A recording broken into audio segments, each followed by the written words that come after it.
আলহামদুলিল্লাহ আমরা এটা এক্সটেলের এবিএস এর কন্ট্রোলার এটা রিপেয়ার করলাম।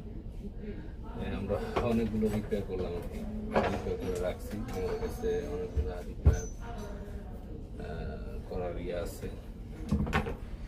তো আমরা যেসব গাড়ি এবিএস গুলা নষ্ট হয়ে যায়, তো বেশিরভাগ ক্ষেত্রেই এবিএস মডিউল কমপ্লিট নষ্ট হয় না। অনেক সময় এবিএস মোটর নষ্ট হয়, অনেক সময় হচ্ছে ইএসপি নষ্ট হয় শুধুমাত্র।